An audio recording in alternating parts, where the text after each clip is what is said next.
Gold, trusted gold buyers. మీరు తాకట్టు పెట్టిన బంగారాన్ని విడిపించి ఈ రోజు ఉన్న మార్కెట్ ధరకు కొనబడును. డాక్టర్ గారు, జనరల్గా హార్ట్ అటాక్ సో నైట్ టైంలో ఎక్కువగా వస్తూ ఉంటుందని చెప్తుంటారు. అయితే కొందరైతే వాష్రూమ్లో ఉన్నప్పుడే కార్డియాక్ అరెస్ట్ అవ్వడం, చనిపోవడం కూడా జరుగుతుంది. ఏంటి దీనికి ఏమైనా సంబంధం ఉంటుందా? వాష్రూమ్కి వెళ్ళినప్పుడు గుండె నొప్పి రావడానికి లేదా నైటే రావడానికి? హార్ట్ అటాక్ అనేది ఏ టైంలో అయినా రావచ్చండి. కానీ మన బాడీలో రక్తం గడ్డకట్టే టెండెన్సీ నైట్ టైం ఎక్కువ ఉంటుంది. సో అది వింటర్ సీజన్స్లో ఎక్కువ ఉంటుంది. సో అందుకే heart attacks night time precipitate అవుతూ ఉంటాయి అండ్ వింటర్ సీజన్స్లో ఎక్కువ ప్రెసిపిటేట్ అవుతూ ఉంటాయి. ఎందుకంటే అప్పుడు రక్తము గడ్డకట్టే టెండెన్సీ బాడీలో ఎక్కువ ఉంటుంది. అందుకు మీకు ఎర్లీ మార్నింగ్స్ హార్ట్ అటాక్ కానీ, నిద్రలో వెళ్తున్నప్పుడు హార్ట్ అటాక్స్ కానీ, నిద్ర మధ్యలో సడన్గా నొప్పి రావడం కానీ జరుగుతూ ఉంటుంది.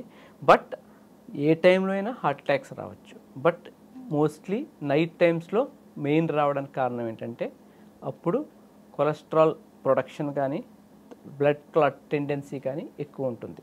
దానివల్ల నైట్ టైం అనేవి హార్ట్ అటాక్స్ చాలా ఎక్కువ వస్తూ ఉంటాయి. అంటే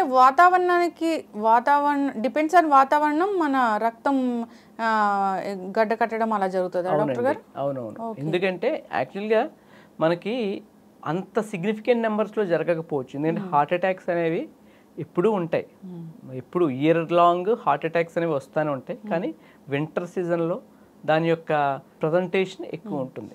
ఈ వాష్రూమ్స్ వెళ్ళినప్పుడు సడన్గా గుండె నొప్పి రావడం, గుండె పోటు రావడము, కార్డియాక్ అరెస్ట్ అవ్వడం, చనిపోవడం కూడా జరుగుతుంది కదా డాక్టర్ గారు? అది ఎందుకు?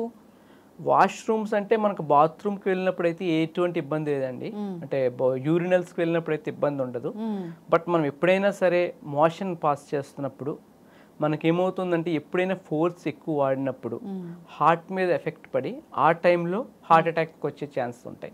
చాలామంది మనం కరెక్ట్గా పేషెంట్ హిస్టరీ అడిగినట్టయితే వాళ్ళు కాన్స్టిపేషన్ ఉన్న పేషెంట్స్, అంటే ఎవరికైతే మోషన్స్ సరిగ్గా వాళ్ళు ఎప్పుడైతే ఎక్కువ ఫోర్స్ యూజ్ చేశారో అప్పుడు చెస్ట్ టైట్నెస్ అనేది చాలా కామన్ సిమ్టమ్ అండి. చాలామంది చెప్పే సిమ్టమ్.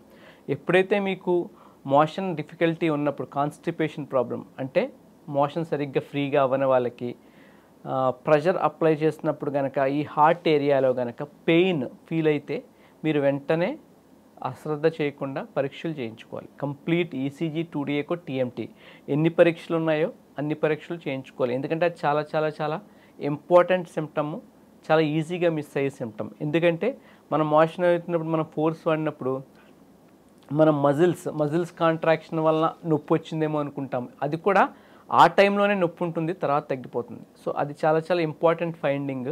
సో మోషన్ అప్పుడు మీకు ఎప్పుడైనా ఎలాంటి నొప్పి, left side of the chest pain అంటే గుండె ఎక్కడ ఉంటుందో అక్కడ పెయిన్ అనిపిస్తే మీరు వెంటనే ఏ వయసులో వారైనా సరే టెస్టింగ్లు చేయించుకొని మనము ఎర్లీగా హార్ట్ అటాక్ రాకుండా బ్లాక్స్ని గుర్తించవచ్చు. ఓకే. అయితే డాక్టర్ గారు, నైట్ ఎక్కువగా హార్ట్ అటాక్స్ వస్తాయని అనుకున్నాము. సో ఈ హార్ట్ అటాక్ వచ్చింది, నైట్ వచ్చింది, వెంటనే ఏం చేయాలంటారు? వెరీ గుడ్ క్వశ్చన్ అండి. హార్ట్ అటాక్ నైట్ వచ్చినప్పుడు చాలామంది గ్యాస్ ట్యాబ్లెట్ వేసుకుని అలా పడుకుని మార్నింగ్ వెళ్దాంలే, మార్నింగ్ చూపించుకుందాంలే అని చాలామంది అలాగే చేస్తారు. ఒక ట్యాబ్లెట్ వేసుకుని అలాగే పడుకుంటారు. బట్ అందులో 50% మంది హాస్పిటల్కి రారండి. మేము చాలామంది పేషెంట్స్ని చూస్తాము. నైట్ టైం కొంచెం బాగా చెస్ట్ పెయిన్ వచ్చి, ఆల్రెడీ చాలామందికి 40 ఏళ్ళు దాటిన వాళ్ళకి గ్యాస్ట్రిక్ ప్రాబ్లం ఉంటుంది.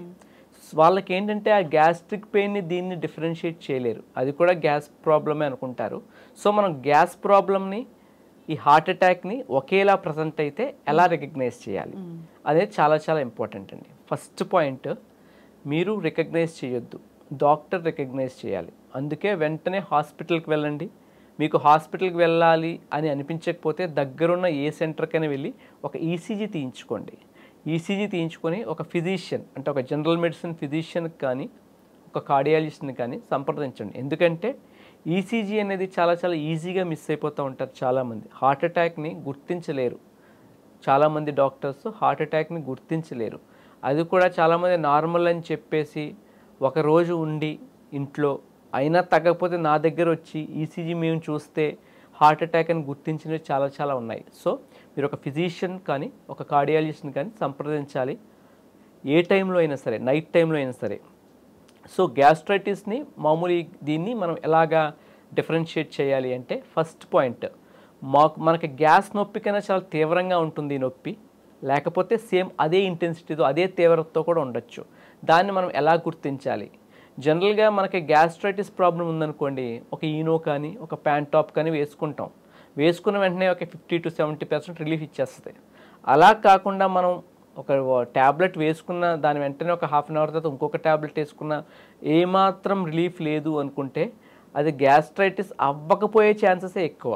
సో వెంటనే మీరు దగ్గరున్న హాస్పిటల్కి వెళ్ళి ఒకే ఒక బేసిక్ ఈసీజీ పరీక్ష చేయించుకుంటే సరిపోతుందండి. ఈసీజీలో హార్ట్ అటాక్ ఈజీగా తెలిసిపోతాయి.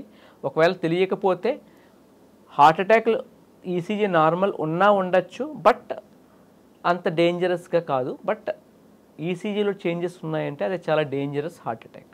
ఓకే, అంటే ఈ హార్ట్ అటాక్ వచ్చిందనేది ఈసీజీలో వాల్యూస్ అది అనేది కరెక్ట్గా ఉంటే ఉన్నట్లా డాక్టర్ గారు, లేదంటే లేనట్లేనా? సో ఇంకా ఏమైనా అదర్ టెస్ట్ అనేది చేయించుకోవాల్సి? మంచి క్వశ్చన్ అండి. మనము ఏ హాస్పిటల్కి వెళ్ళినా ఇప్పుడు హార్ట్ అటాక్ ప్రోటోకాల్ అనేది కామన్ అండి. మీరు ఒకసారి మీరు కానీ నేను కానీ గుండెలో నొప్పి వచ్చి ఏ టైంలోనే హాస్పిటల్కి వెళ్తే ఫస్ట్ ఈసీజీ తీస్తారు. హార్ట్ అటాక్లో 3 రకాలు ఉంటాయి. 3 రకాల్లో 2 రకాలు ఈసీజీలో తెలిసిపోతుంది. ఒక రకంలో ఈసీజీ కంప్లీట్లీ నార్మల్ ఉంటుంది. సో సెకండ్ పాయింట్ ఏంటి, గుండె స్కాన్ 2D ఎకో చేస్తారు. 2D ఎకో కూడా అంతే. ఒకే ఒక రకమైన, అంటే మొత్తం 100% రక్తనాళం బ్లాక్ అయిన దాంట్లో ఆ హార్ట్ అటాక్స్లోనే ఈసీజీ అబ్నార్మల్ ఉంటుంది. ఒక 90% బ్లాకు 80% బ్లాక్ ఉంటే ఈసీజీలో అబ్నార్మల్ ఉండొచ్చు, లేకపోతే కంప్లీట్లీ నార్మల్ ఉండొచ్చు. సో దీనికి మేము ఎక్స్ట్రాగా ట్రోపోనిన్ పరీక్ష చేస్తాం. ఇప్పుడు హై సెన్సిటివ్ ట్రోపోనిన్స్ అని వచ్చాయి. అవి ఏంటంటే గుండెలో గుండెపోటు కానీ గుండె నొప్పి వచ్చిన 2 గంటల్లోనే మీకు తెలిసిపోతుంది. వెంటనే హై సెన్సిటివ్ ట్రోపోనిన్ పరీక్ష చేయిస్తాము. అది కనుక నెగిటివ్ వస్తే మళ్ళా 2 గంటలు ఉంచి మరలా చేయించుకొని వెళ్ళాలి.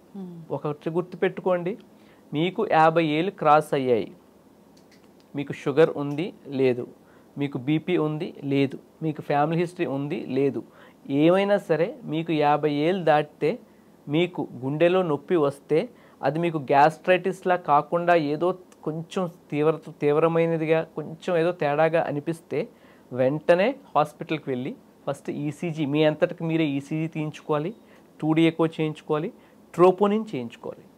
హై సెన్సిటివ్ ట్రోపోనిన్ పరీక్ష చేయించుకున్నాక అన్నీ బాగున్నాయండి మీరు వెళ్ళిపోవచ్చండి అని అంటారు, కానీ మీరు వెళ్ళకూడదు. వెంటనే 2 hours వెయిట్ చేసి అప్పుడు చేయించుకోవాలి.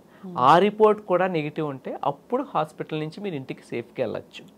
ఇలాగా మేము చాలా అంటే ఒక 10లో 2-3 కేసులు మేము ఇలాగే డిటెక్ట్ చేస్తాం. ఈసీజీ నార్మల్ ఉంటుంది, 2D ఎకో నార్మల్ ఉంటుంది, వచ్చిన వెంటనే చేసిన ట్రోపోనిన్ పరీక్ష కూడా నెగిటివ్ ఉంటుంది. సో పేషెంట్ ఏమీ లేదు అంతా బాగుందని చెప్పి చాలా హాస్పిటల్స్ చాలా సెంటర్స్ పంపించేస్తారు. ఎందుకంటే మనం ఆ పేషెంట్స్ ఉంచుకుంటే అది కరెక్ట్ కాదు కనుక. కానీ ఉంచాలి, ఎందుకంటే అట్లీస్ట్ ఒక 2 hours ఎక్స్ట్రా ఉంచాలి. అడ్మిట్ చేయకపోయినా సరే ఒక 2 hours ఎక్స్ట్రా ఉంచి ఆ 2 hours ట్రోపోనిన్ రిపోర్ట్ కూడా, ఇది హై సెన్సిటివ్ ట్రోపోనిన్ అయితే మాత్రమే. ఒకవేళ నార్మల్ ట్రోపోనిన్స్ అంటే 6 hours వెయిట్ చేయాలి. 6 hours ఆ రోజు నైట్ మీరు స్టే చేసి 6 hours తర్వాత నెక్స్ట్ డే మార్నింగ్ ఒక ట్రోపోనిన్ చేయించుకొని అది నెగిటివ్ ఉంటేనే ఇంటికి వెళ్ళాలి. ఎంత జాగ్రత్తలు తీసుకుంటేనే హార్ట్ అటాక్ నుంచి మీకు రక్షణ లభిస్తుంది. లేకపోతే heart attack will simply take your life without any alarming thing. ముందు మీకు ఏ సూచన ఇవ్వకుండా జస్ట్ ఎ ఫ్యూ మినిట్స్లో మీ ప్రాణాన్ని హరిస్తుంది. So every step from doctor perspective నుంచి మేము చేయాల్సిందంతా ఈ ప్రోటోకాల్ ఫాలో అవుతాం. పేషెంట్స్ కూడా ఈ ప్రోటోకాల్ మాకు చెయ్యండి అని వాళ్ళలో చైతన్యం వస్తేనే మనం హార్ట్ అటాక్ని పూర్తిగా అరికెట్టగలం. ఎందుకంటే హార్ట్ అటాక్ వచ్చిన ప్రతి పేషెంటు చనిపోవడానికి లేదండి. ఎందుకంటే బాడీ ఇట్ సెల్ఫ్ రక్తం గడ్డకడితే బాడీలోని యాంటీకోయాగులెంట్ ఫ్యాక్టర్సే ఆ రక్తాన్ని బ్రేక్ చేయడానికి ట్రై చేస్తాయి. అది ఫెయిల్ అయిన పక్షంలో మనం ఇచ్చే డ్రగ్స్, మనం ఇచ్చే ఇంజెక్షన్స్ పనిచేస్తాయి. సో హార్ట్ అటాక్లో you should never take a chance. You should always have a nice and good checkup, health checkup.